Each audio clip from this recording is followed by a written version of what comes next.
Welcome to the YouTube channel of Shet Vidya Mandir English High School. Dear children of class 7th CBSE, myself Rashmi, your science teacher, and today we will study chapter number 11, Transportation in Plants and Animals. Children, in the first part of the chapter, we had studied about the transportation of substances, transportation in plants and animals, and the circulatory system. Now in the second part of the chapter, we will study about the circulatory fluid, that is your blood. Blood. Children, as we all know, blood is the red colored liquid or the fluid which is flowing in our blood vessels. It transports digested food from the small intestine to other parts of the body. Now as you all know, the complete digestion of food take place in the small intestines. From the small intestine, the digested food is been transported to all the parts of the body.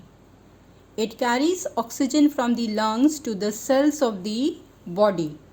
Now it is taking the oxygen, the blood is taking the oxygen from the lungs and transporting it to the various cells of the body.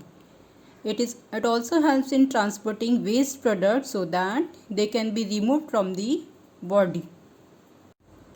Blood is a liquid which has cells of various kinds suspended in it. Suspended in it means it contains the various types of cells. The fluid part of the blood is called as plasma.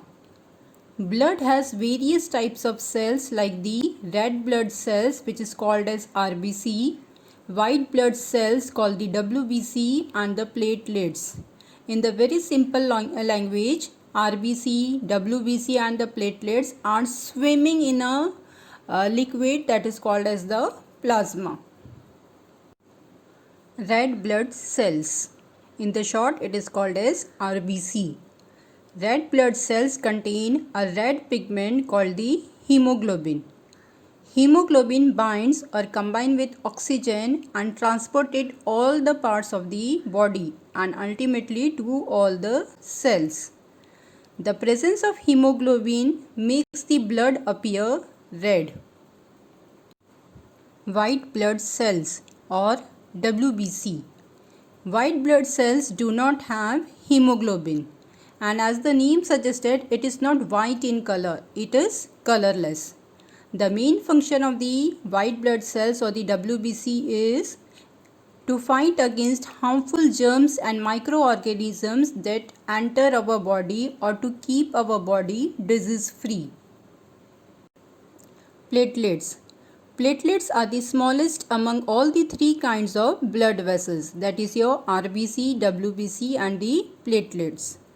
They help in stopping the blood from the cut or injury by forming a dark red clot, or in other words, it helps in the loss of blood from the body by forming the clot.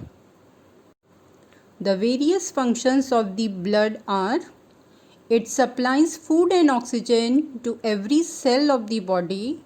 It regulates the body temperature, it means it maintains the body temperature. It removes the waste from the cells or from our body.